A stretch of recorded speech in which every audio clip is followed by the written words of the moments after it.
the 5 a.m. low in your eyes says your heart is changing. Now we don't dance like we used to. Silent disco on the floor, baby. Mr. DJ, you get me through.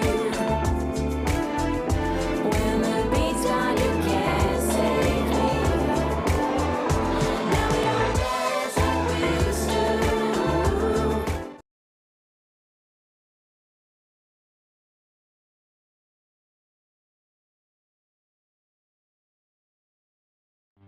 This is Broad Radio. For you, by you. Broad Radio. Here for more.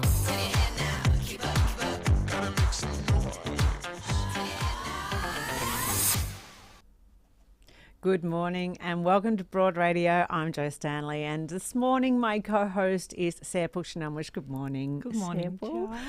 Wow, it's been quite frantic for us here this morning and I saw a woman buy a potato cake with her coffee this morning at 7:45 and I wish I also had done that because let me tell you, I need that woman's potato cake. We've all got potato cake envy this morning. We do. More power to her. She's my new hero.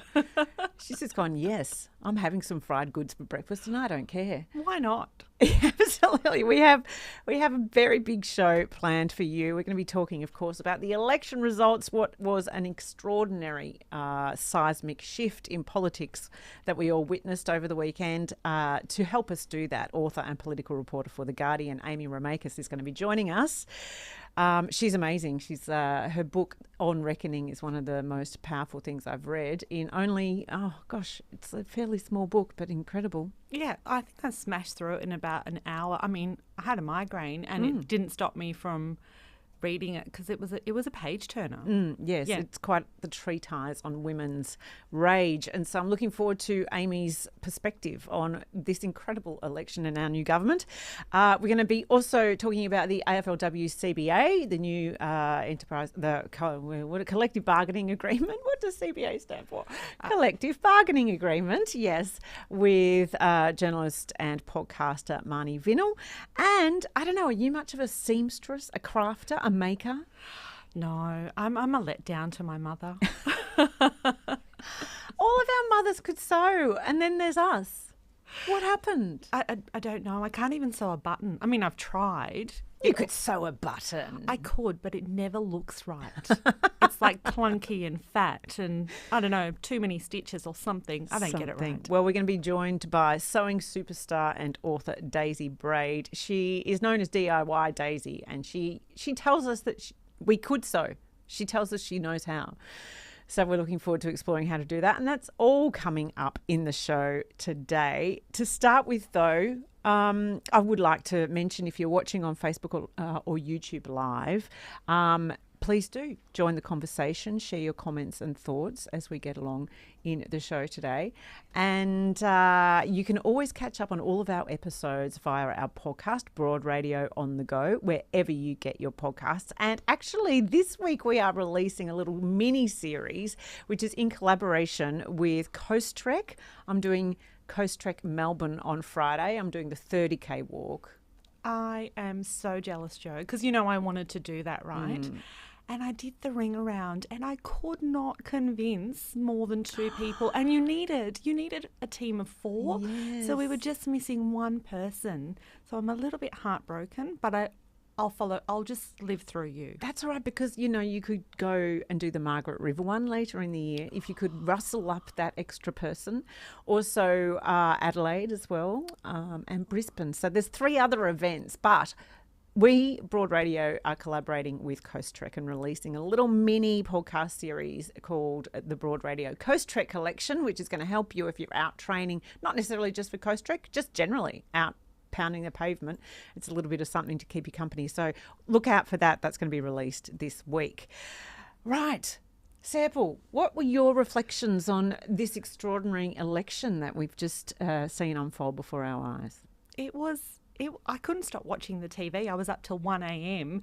just looking at the seats and seeing the shift in the political landscape. I mean, it was pretty amazing to see all across the country the trend where in the sort of leafy affluent suburbs where the votes went to the independents from the Libs, and the shift towards, you know, the key issues like climate and, you know, women's issues and diversity and local issues. So that all sort of bubbling to the surface, I suppose. And even though like economics is always a key driver in elections, people voted for things beyond economics. People voted for things that were to do with the common good of this country, which, you know, I haven't felt that in an election for a very, very long time.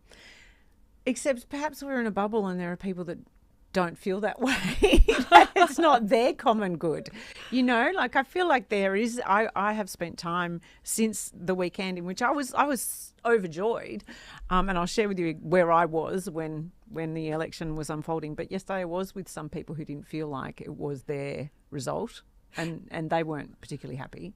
And I reckon that's always going to happen with every election. But I think the numbers speak for themselves. I mean, it wasn't a landslide Labor win, we know that, but it was a landslide shift away from the Libs. And I think the numbers reflect that Australians are thinking differently about politics. So there, like, there was more of a Greens vote in Queensland. There was, you know, in some key seats in Melbourne, Sydney, Perth particularly, that were rusted on Liberal seats, they lost their seats. You know, like it was quite incredible to watch that unfold. And then to see a PM that stepped in and, you know, Anthony Albanese's speech, you know, a few of some of the first things that he said really resonated with me. I kind of got teary, and I've never got teary when a Prime Minister has spoken before. When he said something along the lines of, I can't remember his exact words, he said, you know, if you're in a commission flat, if you're a kid in a commission flat watching this, you know, as a kid actually who spent part of my life in a commission flat, that really resonated with me. That made me really emotional. I was like, yes, there is someone there who has a lived experience of having done the hard yards, and he's got here, as opposed to going through, you know, one of the most elite private schools in the country and then being a career politician and not really having a sense of what it is to be an everyday Australian.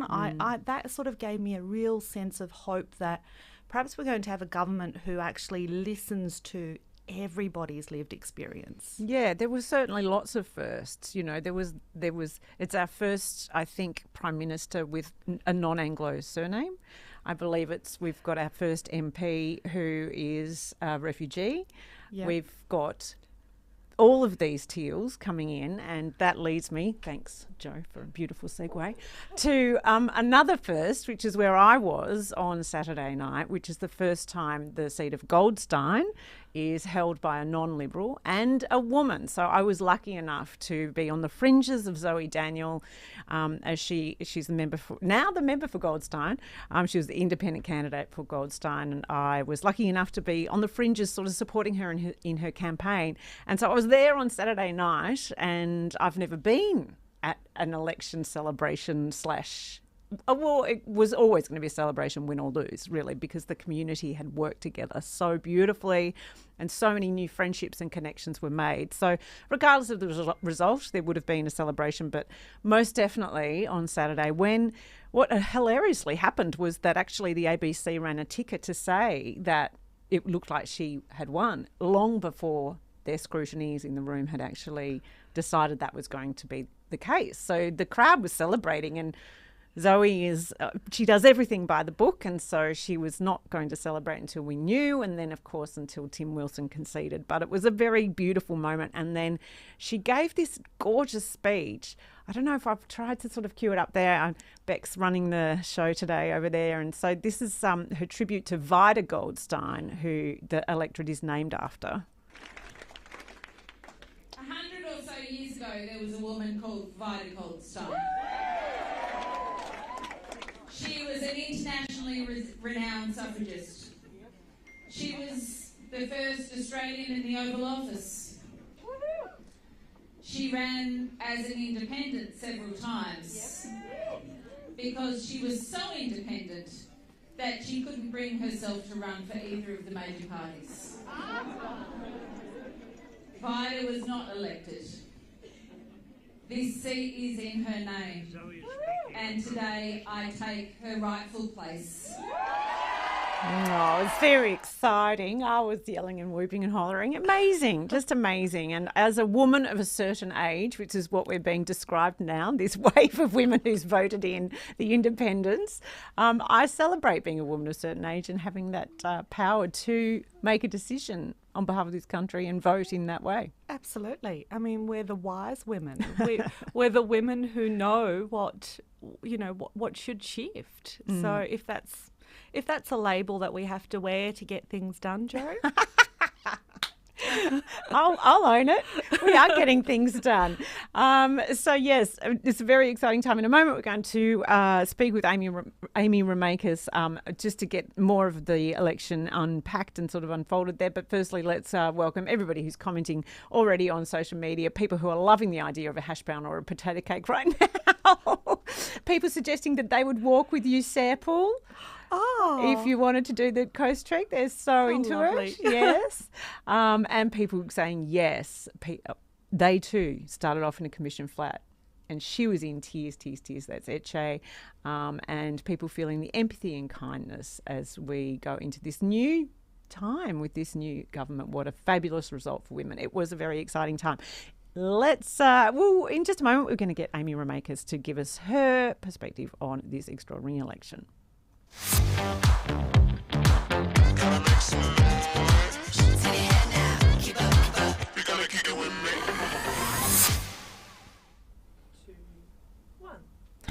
Well, it's been described as an election that was decided by women, and one woman who has documented and explained the growing rage that many women have felt across this country over the last year or so with such visceral effect, I must say, is Guardian Australia's political reporter and author Amy Remeikis. And she joins us now after what has been, I imagine, a massive week and weekend. Amy, thank you so much for making the time for us. No, thank you for having me. And yes, it has been pretty massive. I think I've had about 3 hours sleep over the last 72 hours as trying to, get everything together for everyone who's trying to understand the selection. So I really appreciate you having me on. Well, I did watch your report at, I think, about 2 a.m. on Saturday night. I had been partying. I've just explained I was supporting Zoe Daniel in her independent campaign. So we were celebrating, but you were working very hard. What was the mood as you watched this seismic shift in Australian politics? Was it surprised? I think there was surprise because while the polls pointed to change, while people that you spoke to pointed to change, while nobody seemed to find anything that they could like about Scott Morrison or his agenda, I think people were still afraid to hope that there would be change after what happened in 2019. So I think a lot of people were holding themselves back from believing that there was going to be a shift. And at The Guardian, we approached it as we do everything, where we're just going to hold people to account and we're going to scrutinise. But there was still, I think, a couple of moments where we were like, oh my goodness, these women independents have pulled this off. We've seen Tim Wilson lose his seat, Josh Frydenberg on the night, doing the numbers. We were like, every single postal vote would have to break his way in order for him to retain his seat. So he has lost it. Trent Zimmerman has lost his seat. Katie Allen has lost the seat of Higgins. There was just watching these blue ribbon seats fall one by one by one, watching the Nationals have to see that they have seen swings against them. We saw Cowper become marginal. We saw Nichols become marginal. These are very important nationals areas, and we saw Hinkler, one of the coal areas. Same with Flynn. We saw them start to go backwards. We saw Peter Dutton probably sweat over whether he was going to hold on to his seat or not. We ended with Pauline Hanson unsure if she was going to be returned to the Senate. I think that it was an absolute moment in Australian politics where voters, particularly women, particularly younger people, particularly those who have suffered through just an inordinate amount of tragedy and frustration and pain through climate change. And I don't just mean the fires and the floods, I also mean the pandemic. They just looked to their leadership and found it wanting and said, enough. And it's not necessarily that we've made the choice to go to a Labor government because of reform or because of a big policy platform. It's looking for change, but change with checks and balances. And that was the power of the independents and minor party movements. And that was also the power of what we saw in the Senate. It's an extraordinary moment in Australian politics where the minor parties, and the major parties, are now on notice that they cannot take anyone's votes for granted. That's an interesting fact that you bring up, Amy, about that they can't take anyone's votes for granted, because there was a few trends that came out. Obviously, gender was a factor in this election. But also not listening to the locals was a real factor for both parties. I mean, we saw that in Western Australia, right, where there was a huge swing in Western Australia compared to the rest of the nation, because, you know, the PM at some point had referred to West Australians as troglodytes, cave dwellers. And there was also, what fell out in Fowler, where we saw how the Labor Party ignored the fact that the locals wanted Tu Lee in that seat, and they parachuted in Christine Keneally. And then Daly wiped the floor essentially, right, and came in as the independent. It's like the locals were saying, you're not paying attention, right? Absolutely. That's another story of this election. I mean, I think Christina Keneally was probably one of the most people on the night. I think that the Labor Party believed that being the Labor Party was enough in Fowler because it had always been such a safe seat for them. But as you said, the community absolutely stood up and said, well, no, we to be represented by someone who actually does represent us, who looks like us, who has a similar experience. And now we have the first refugee in the parliament, which is just, in terms of having voices that can reflect the Australian experience, that is beyond due, and that is a lesson that the Labor Party is going to have to listen to. Exactly what you said in WA, I mean, how much more clear the people of Western Australia, by and large, could have made the fact that they respected and liked their government's decisions to Remeikis. And to have that ignored by someone who's had a completely different experience on the East Coast, I think really, really played in to the decision that Western Australians made. But then all politics is local. And that is something I think that has been forgotten by federal politicians over the last couple of terms of government. There's so much concentration here on culture wars and, you know, big issues that they think everyone is talking about, but people care about those issues, but they really care about what's going on in their local communities. Every time I'm out with a politician, it doesn't matter what level, sorry, my cat is now attacking the tripod. I get it. It's what level of politician they are, federal, state, or local. The issues that people bring up are health and education, but then potholes, yells on the road, what is going to happen with a particular road closure. And we saw that happen in in Brisbane, the proof that all politics is local, the Greens have run an extraordinary campaign in southeast Queensland and in Brisbane. And this is not something they've been doing overnight. This is something that has been going on for years. They have taken state seats off the LNP and off Labor. They have done it by door knocking, by having people speak to them about their local concerns, about having a conversation where it's not just one visit, there's follow-up, there's, we really want to try and fix this. And in the seats of Brisbane and Griffith, one of the biggest issues was airport noise. And this was completely ignored by the major parties. But in Brisbane, of course, with the pandemic, there's been no flights for a couple of years. The flights restarted. Everyone remembered just how much of an imposition that noise is lives. Brisbane Airport does not have a curfew, so you were having planes land at all hours of the night, which was really impacting locals' lives. And you had the Greens say, we're going to try to do something about that. And you had the major parties completely ignore it. And when you speak to people in Brisbane, that's one of the issues that they say really mattered to them. And it's why they went, you know what, we're going to turn from the major parties, going to vote Greens, because they understand the issues that are impacting our lives.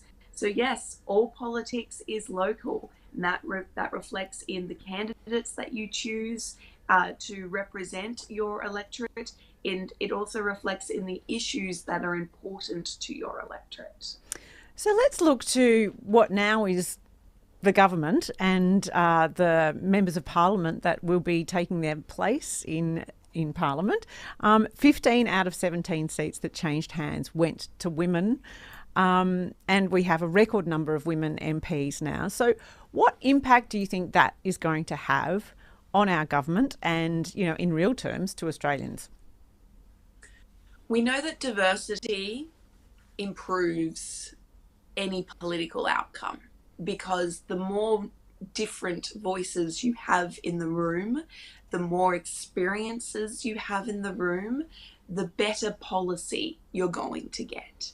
Because you don't just have a group of people with the same experience going, this is what we think is going to work. You have people who go, actually, no, that's culturally insensitive. That's not going to address what's happening in my community. Have you considered how that's going to impact women or, you know, anyone with a vagina? Have you considered how it's going to impact somebody of, you know, a different age group?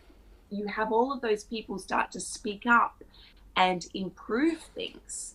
And that into your parliament is such a powerful shift, because suddenly you're not going to have people just talking about hacks or just talking about particular outcomes that they're going to impose upon the Australian people, because that's the way it's always been done. You're going to have people talking about what life is like in lower socio-economic communities because they've lived it and they're from there. You're going to have people what life is like for refugees, what gaps exist in the services in Australia, because that is what is happening in their homes and in their electorates. You're going to have people talking about what it's like to be a woman of colour in this country, what it's like to be a First Nations woman in this country, because they know they're not just relying on advisors. And you're going to have people just go, well, hang on, that seems like absolutely outrageous to me, and I know that that is not going to be received well in my electorate, because you have people who have actually been in their electorates, not coming up as politicians, but coming up as members of their communities who just, you know, like Kathy McGowan, like Helen Haynes before them, really understand what is going on in their communities. And that is just amazing. I mean, governments always reflect what their cabinets look like, what their front bench look like, and what their backbenchers look like. And we are now looking at a government that doesn't look like a group of white middle-aged men for the first time in goodness, I can't even name how long that's been. I would say ever. Wouldn't you say? Yeah.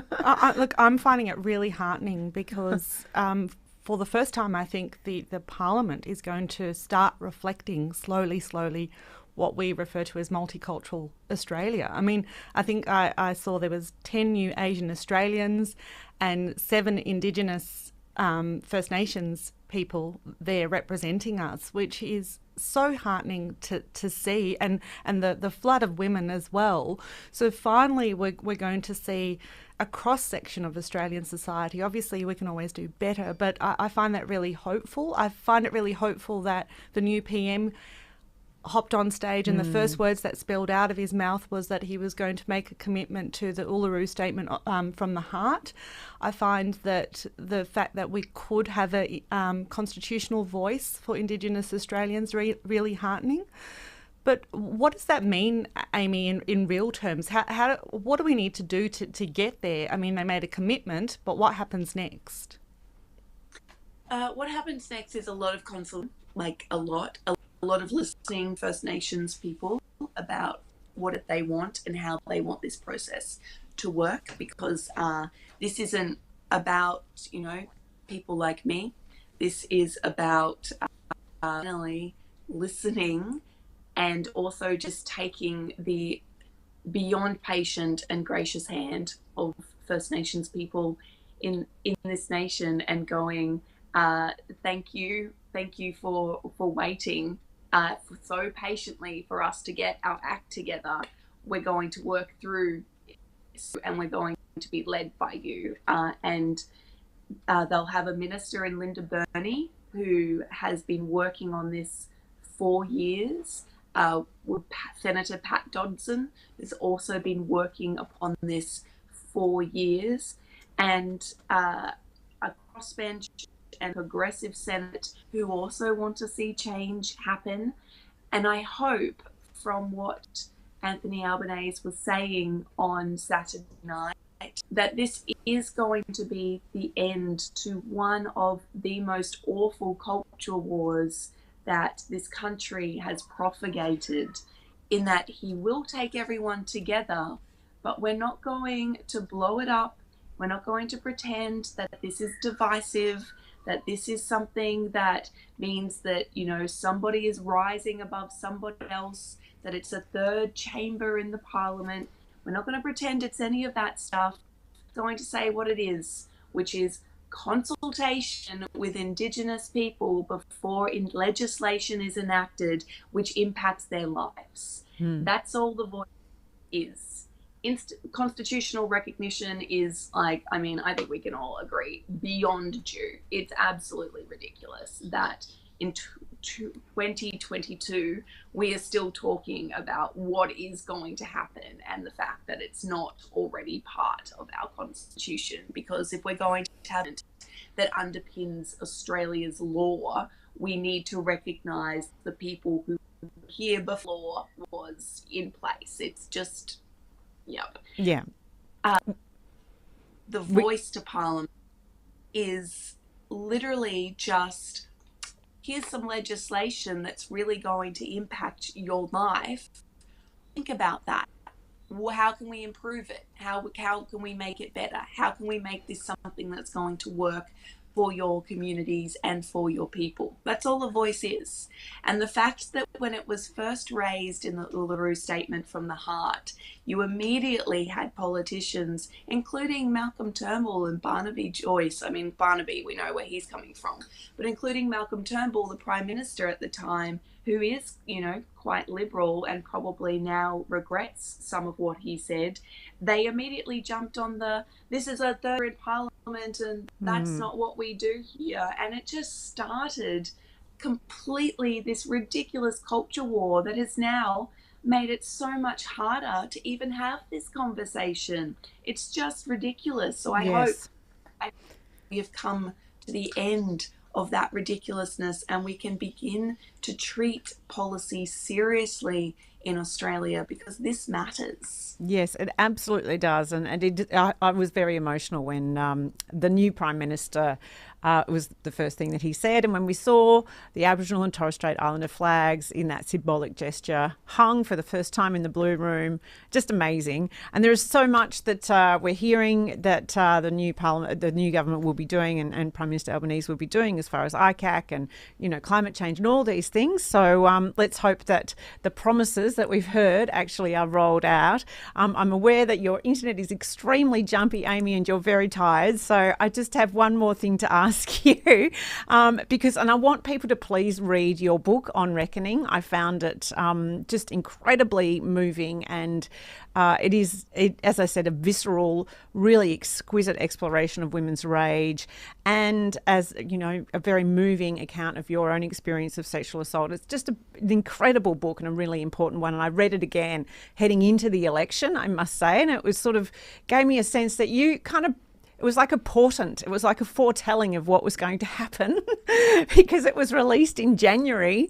And then, yes, we saw that women did have such an impact in this particular election.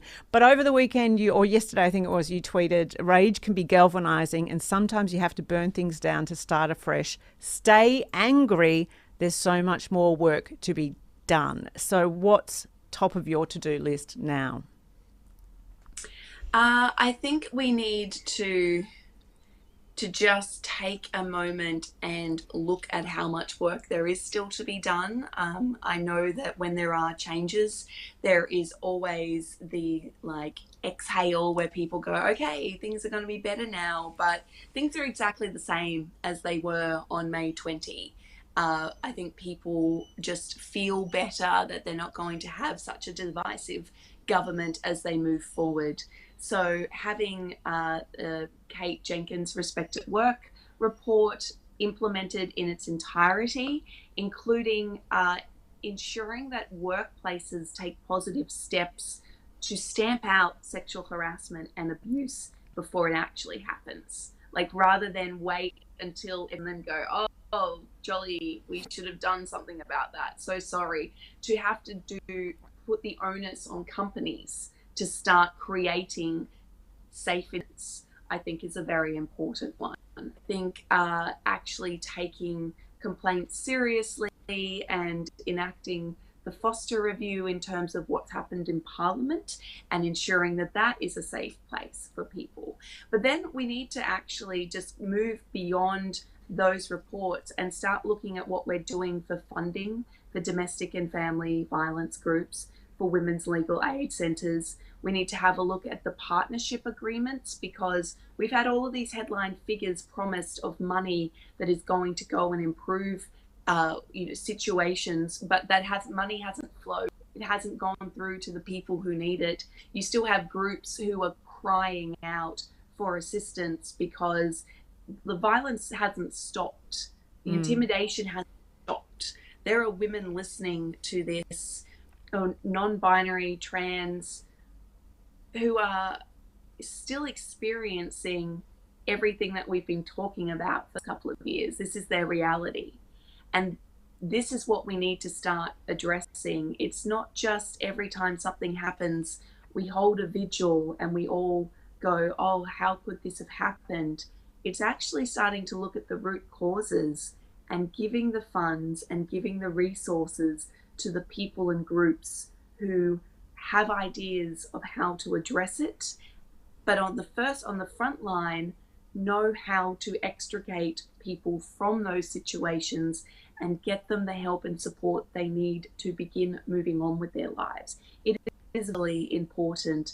If you live in a rural and regional community, there are gaps that are so wide to your safety. There are no shelters. Even though our shelters in the cities are full, there's no shelters. There's no services. There's no counselling or psychiatric or psychological help There's nothing for children who have been through those experiences because of how many resources have been stretched. And there's no money going to the groups to help that. There's no real, police liaison when you have to go to court. You have to travel like intense distances. There's not necessarily support when you get to the court if you've managed to make the steps to try and improve your situation by actually taking this to the court, which is such a burden on survivors. There's none of that. And that's what we need to start addressing. Not just going, here is a great headline, we have a prime minister for women, we have a women's cabinet, we're going to fix this. Just talking to the people on the ground and going, what do we need to do? Like, what do we need to do? And as a society, actually start looking at changing our language, changing the way we approach these issues, changing the way we begin to think when we hear issues that evolve around people that we like. And I think the greatest example of that at the moment is, despite everything we have been through, we still have young people doing TikToks to a woman performing, well, I say performing because that's what the TikToks are, to a woman explaining her pain in the Johnny Depp and Amber Heard trial. We have taken that and we've turned it into a performance art because we like the guy in the movies that we have seen. So we don't necessarily believe his ex-wife when she says, I was abused, because we like the guy. And that has really, really impacted me, because I'm reading these comments, I'm watching these, TikToks or, whatever you're doing. I'm like going through the tweet and this is exactly what we've all been talking about, that it's really easy to go believe, but when it comes to actually believing women, and that doesn't mean always just assuming that the person is guilty. Believing women means creating the space where you believe that their accusations and allegations are possible, that you listen to them so that you can have a proper investigation into what happened. That's all it is. It's just not dismissing out of hand. After all that, we still live in a world where a woman says, this happened to me, and people go, this happened to me? Really? Oh, what about the poor guy? And that's what we need to start addressing. Not just but with our sons. Absolutely. Amy, I'm grateful to you for your incredible insight and for your honesty and how raw you are in sharing your experiences. It's absolutely critical. Your voice is very powerful. So thank you so much for joining us on Broad Radio today. Thank you for having me, and I apologise, Internet. Hopefully that'll be another decision that is rectified. Yes, that's right. To the NBN network. Okay. Alrighty, you take care. Thank you. Thank you. Whenever we're apart, we miss each other so much.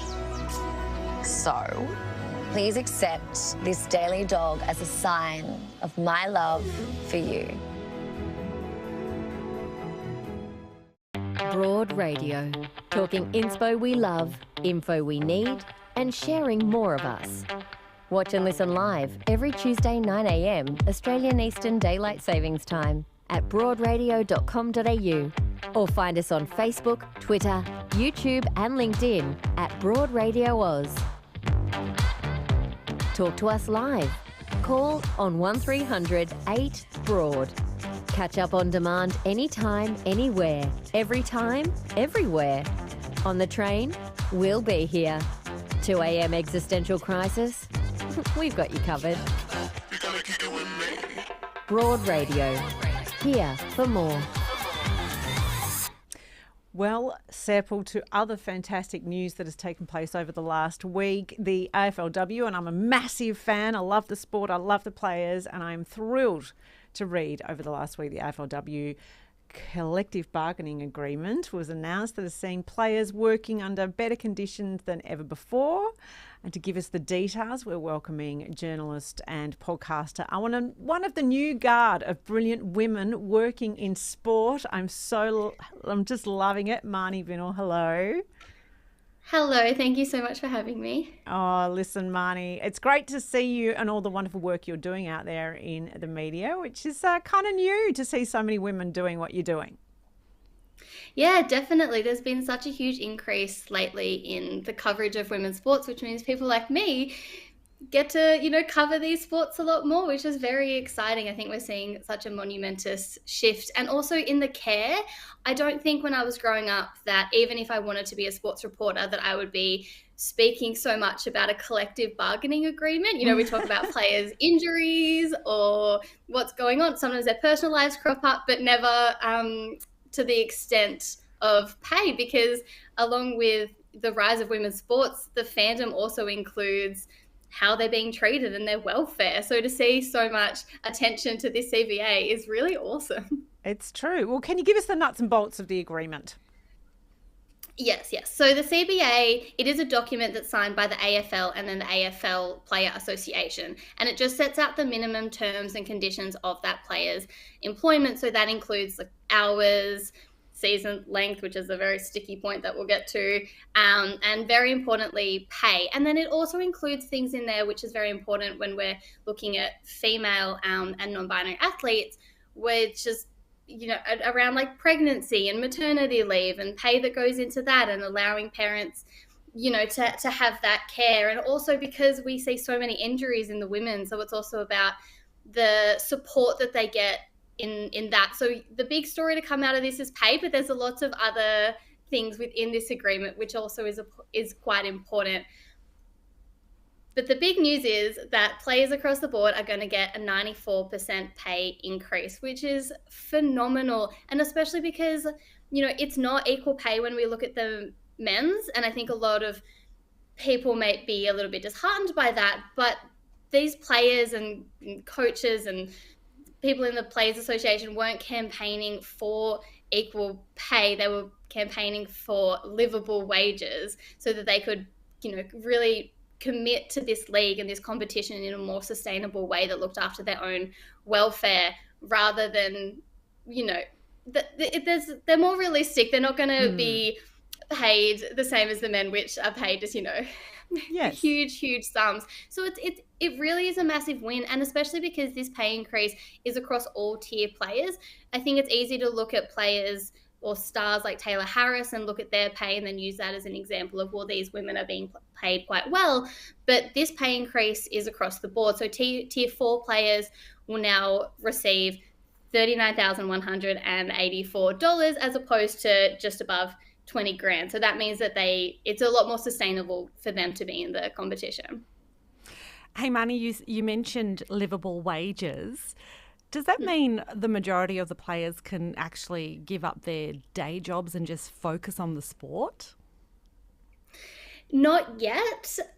This pay is for the season, which is just 10 rounds long. And it is good to see such a pay increase for that time, because it's a 10-round season plus finals, but these are athletes, year-long athletes. They can't just decide to start training at the start of that 1 week and then they're done at the end of finals. It doesn't really work like that when you're an elite athlete. So this pay will help that year-long training and commitment to playing that they have. But even, $40,000 isn't a lot for a lot of people to live on full time, especially if you are supporting families. So a lot of these players still will have other jobs outside of being AFLW players, but it is a huge step towards the direction that we are trying to go. The AFLP, the Players Association, wants to be full time by 2026.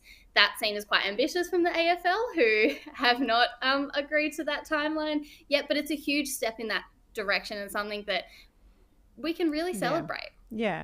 I think too, because I have spoken with AFLW players in the last couple of years, and they've all felt this real responsibility to players that come after them, and that they don't want to seem unreasonable, as you've said, Marnie, because they're very protective of what they're building, and understanding that, of course, the money isn't there to be paid anywhere equal to the guys. But at the same time, this decision recognises the commitment of those players and the incredible hard work that they have put in to build it. And, you know, it's all stepping stones. So this particular moment leads to, as you say, Marnie, down the track, a time at which they are perhaps paid equal to what the guys are being paid. It's very, you know, landmark. Definitely. And it's a huge vote of confidence that, you know, Gil McLaughlin and the AFL have given in the women's competition and the women's league. If they're going to invest all of this money, they're doing it for a reason, and that is that they can see the longevity of this league, of this competition. It is the biggest area of growth for the AFL. They would be very silly or naive not to see that and invest in that. And this huge pay increase and everything else within the CBA, it does say to all of these players, to all of the league and the competition, and to the fans, you know, we believe in you. We believe in this competition. We believe in its longevity. We want to invest in it because we can see it going places. And as much as, you know, it's giving to the competition is also giving so much to the AFL community. So to see that being paid back, it's awesome. It's really awesome. And it's also awesome to see the players, you know, have that unified front because they're fighting for the future of the league and of the competition. To see them all band together, I love it so much. It made me laugh so much. Steph Chiocci, she is the Collingwood captain, and a lot of the Collingwood girls are currently off in Europe. And there was this photo of them on the beach, and Steph Chiocci just like had a comment that was like, if you keep tagging me in all these photos where I'm fighting for your future, you're going to be unfollowed. Well, it was actually Steph that I was thinking of, who we'd spoken to, who because she's a teacher, and she was managing, you know, flying interstate to play and then coming back and having to teach. And she was tired when I spoke with her about this last year. And she was like, yeah, of course we want this league to grow, but also I'm tired, and it starts to, you know, the privilege to play is only so much. I need actually a little more than that. So just very quickly, let's talk about the season. We know that it's going to be launched in August now. What's the feeling around that? It's a very quick turnaround. It's a very quick turnaround. I've got a lot of inner conflict going on because I do think that the league will take quite a hit from this rush period. You know, pre-season starts in the 12th of June, and then the draft is the 29th of June. So we're having the draft after the pre-season even begins. So we're expecting these teams and these clubs to formulate new game plans and game styles and brands of footy when they don't even know who's going to be on their playing list. It's a huge ask, and to get that all going really quickly. And then because the season length is only 10 rounds, you've got to kind of just get out the gate really going. You don't have time to kind of find your feet because you've only got a certain amount of weeks to do it. But also in saying that, I'm an Essendon gal, and they're coming in as one of the expansion teams, so I've never been more excited in my entire life. It is so exciting to see the new teams join the league. This will be the first time we have a full, is it all of them now? Yeah, all 18 clubs. So Amazing. Yeah, Port Adelaide, Sydney, Hawthorn and Essendon are all coming in. And I spoke to Georgia Nansgown, who is the inaugural signing for Essendon, and she just said how great it is that all AFL fans get to feel included in this game now. Yeah, it's wonderful. I'm a Collingwood supporter, so Marnie, when the time comes, there'll be some hot competition between the Pies and the Bombers. I'm looking forward to that playing out. Me too. I'm especially looking forward to Hawthorn Essendon because they're top of the table in the VFLW. Plenty of those players are going to be going from VFL level to AFL level, and I hope that rivalry just translates over. Oh, it's all good for footy, as they say. Marnie, thank you so much for joining us and giving us that rundown today. Thank you so much. I'm in a new strategy.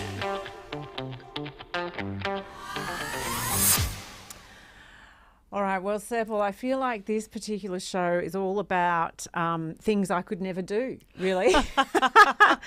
Run for Parliament, right? Oh, you could totally run for Parliament, chance. Joe. Absolutely no chance. Play footy? You don't think you could? Oh, look, I could give footy a good go, I reckon. You reckon? Yeah. Do you have a team? Oh, look, I'm a funny one because I spent a lot of my childhood in Perth, so my team has always been the Eagles. But it doesn't sit right with my bunch of friends because a lot of them are Dockers supporters. And then, of course, you know, being in Melbourne. So I've reverted back to my childhood team when I was in Melbourne, Richmond. Oh, good choice. So It's a I've good only choice. watched one game, so I can't say that I'm invested yet. That's okay. Well, here's the third thing that I could never do, and that is sew, which leads us to our next and final guest for the day, Daisy Braid can sew. She's an author. She's a very popular and clever crafty inspiration on Insta. And here she is. Hi there, Daisy. Hello. All right. Hi. Well, Serpil and I have we've just confessed that we can't sew, but you can, and you are sharing your love with so many thousands of people. It's a bit of a crafting revolution out there at the moment in the last 5 years. Why do you love it so much? Well, there's a lot of reasons that I love sewing. One of them is because of the community. I feel like the sewing community and the creative community in Australia, it's a very supportive place. And I think that no matter where you are in your journey of making, you'll find someone that has similar interests as you, or someone that resonates with the way that you want to create. And so I've definitely made some pals online and have been able to sort of expand my crafty community like in my own personal life. And it just sort of inspires and motivates me to keep creating because I have people to share it with that also enjoy it. Did you grow up with it, Daisy? I mean, when I was growing up, Mum was always sewing. She always made our dresses. She always made like little funky jumpsuits for us. And she even used to have a production line where she was actually commissioned to make wind cheaters. So after school, we were like her little mini production line. We'd be holding the cuffs and she'd be sewing, overlocking. You would think that I would have picked up something along the way. Yes. You would think. You never know. It might be like a second nature to you if you ever gave it a try again. But I guess I didn't grow up around like sewing. My auntie in New Zealand and my grandma, my auntie's a plus size fashion designer. So I've always sort of been around someone trendy and fashionable, and Mum was a chef. So she was always making, and we were in part of the production line, helping her make things for when she was doing like big catering orders. So we would help her make samosas, and we would help her make other bits and bobs for her cafe. But sewing, it's always sort of been around a little bit because someone was sewing and there was a hand-me-down sewing machine. So when I was a teenager, there was a machine in the house, and I guess I wanted to have something unique. I didn't want to be wearing the same thing as other people. So I made something to wear, and it sort of sparked from there way back in the day. And then as an adult, I rediscovered it. Fashion and creative expression in my clothing has always been something that I've loved, but it wasn't until I moved to New Zealand in like 2016 and sort of was introduced to the local fashion community that I was like, okay, this is where I want to be. This is this community that I want to be involved in. You know, the thing that I love about sewing and knitting and sort of these traditionally female crafts is that they are subversive. Back in the day, the sewing circles and the knitting circles was the way that women got together and, you know, sort of really, you know, had that community that perhaps they weren't allowed to have because they were living in deeply patriarchal sort of communities. I love that. And I love that now it allows you to go, I don't have to wear what fashion dictates to me. I can create my own style. So that's the thing I deeply wish I could embrace if I could actually sew. Do you see that there's sort of a sense of independence and real, you know, a subversive side to what you do?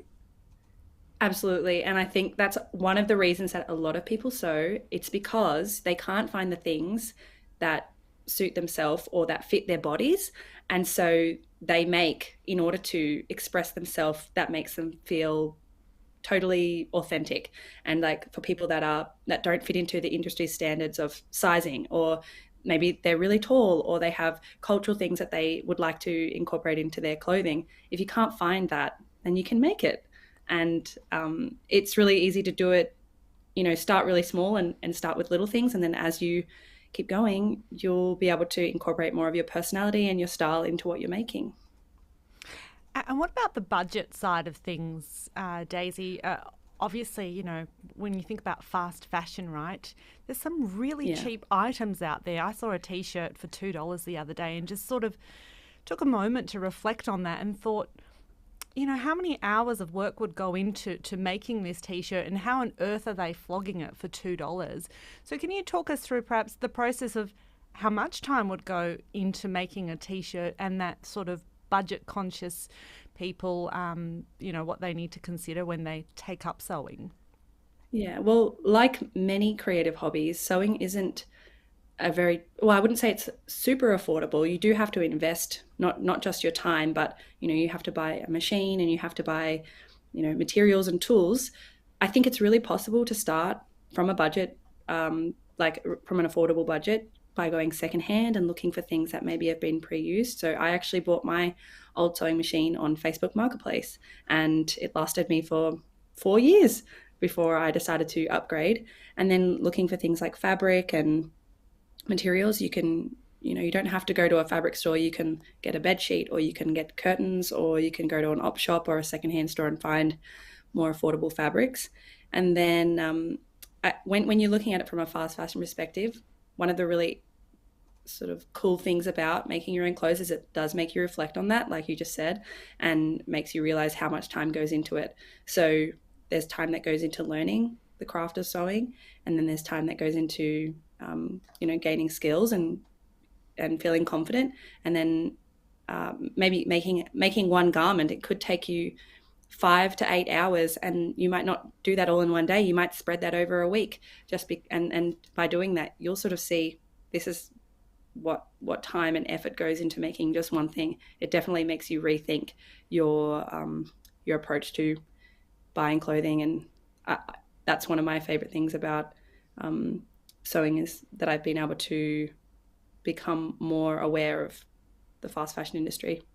How wonderful too to be able to rescue the pieces that you love. This is the thing I wish I could just, because I have so many older clothes, and, you know, there might be a tear, or maybe, you know, I've got to take the hem away, and I have to take it to a person. I wish I could just go, oh, I'll just fix that now. That, to be empowered by that. Are you someone? Yeah. Do you go thrifting? Do you find things that, you know, you can pieces that you can rescue? Yeah, I do. I love thrifting, and I also like holding on to all of my scraps, because I just sort of have this connection to them, and I don't know when I will ever need them again. So like this wall hanging that's behind me, I made that out of leftover fabric from other projects. So I can like look at this pink fabric here and go, oh, that was from that dress that I made, or this one here, that was from a top that I made. And so I can see those pieces going somewhere else. But it is so rewarding when you repair something and you can give it a little bit longer of a life, and then you know that it's going to get loved and worn, and it's also got those little memories of you, maybe where you did damage that, or, you know, when you realize that it was broken, you go, wow, this is lasting me so long because I put so much love into making it. I love that. But, you know, you're at this stage where obviously you're good at what you do. Can you wind back the clock? Yes. when you first started? Can you tell us about some of the disasters? Oh, one of the main things that I did when I was really just starting out, there's two like main sewing machines that I use. One is a sewing machine like that just does your straight stitching and you're sewing up the seams, and there's an overlocker which does the seam finishing, and it's what you sort of see in most insides of garments that you'll buy from a shop. So it's sort of like this zigzag kind of thing on the edge of the seam. And when I was first learning how to use that, not only is it tricky to thread and set up, but I wasn't quite watching where my fabric was sort of coming together, and I just zoomed it up, whizzed it up, and it just cut off the whole side of the seam. So I sort of had this bunched up kind of join in my garment, and while it kind of looked a little bit artistic and maybe it was intentional, it was totally unintentional. I love it. I mean, I have always been stumped by the bobbin, the threading of the bobbin. To me, a bobbin is like witchcraft. If you can actually thread a bobbin, I feel like you could probably be an astronaut and fly like a spacecraft. Like, it's so hard for me to do that. But you tell me that we can learn to sew, that anyone can sew. So absolutely. In truth, like honestly, in truth. Yeah, I really do think. I think the thing about it is though, and it's like the same thing with learning any craft or hobby, is that you do have to give yourself the time, not only just like the time in the day, but you've also got to go, okay, I'm going to do something right now. And you've also got to remember that the outcome might not always be runway ready, or it might not be something that you can go off to the markets and sell. For me, sewing is self-care. So when I sit down to sew, I'm making an intention that this is time for me to be creative and use the other side of my brain and take some time to do something that I enjoy just for myself. So if you are going to put the time into going to sew, you've got to make sure you give yourself the time to really learn and also make mistakes, because that is just part of the learning process. Love that. That is a lovely. That is a lesson for life. I love that, Daisy. So do check out DIY Daisy.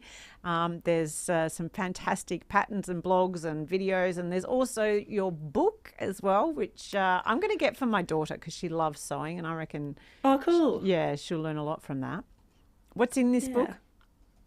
Well, this book is it's a pattern-free book, so it's like encouraging you to self-draft your own clothing, and it's all about my DIY approach. So there's no zips, there's no buttons, there's no darts. It's all really simple sewing, and you're creating clothing with really simple shapes like squares and rectangles, which when you add things like elastic and gathers, you can actually turn into things that don't really look like boxy, what you might imagine as boxy things. Amazing. And so there's 20 projects, and then each project has a variation. And so hopefully you'll find some inspiration and some new ideas, and maybe you can kick off your sewing journey with your daughter. Amazing. Serpil, no buttons. No, but I know, no buttons. Yeah, that's right. I'm You're in early. already. Oh, Daisy, it's been lovely to chat with you. I've been inspired by you. Absolutely gorgeous. Thank you. Thanks for having me. Oh, and Serpil, there's the end of our show. My gosh, it's been a bumper show today. It's been a bit fast and furious. Have we earned the fried goods? I reckon we should just go and get a potato cake now. Is that your choice? If you were to choose any fried good, would it be a potato cake? It would actually. I do love a potato cake. Yeah. I can't think of any other fried good that I would. For me, it's a hot chip. I'd go a bucket of hot chips over a potato cake. Oh, yeah, absolutely. With vinegar and chicken salt. We're all salivating. All right, let's go and do it. It's never too early, apparently. I've been inspired by that woman today. We'll see you next week on Broad Radio. Thanks for joining us.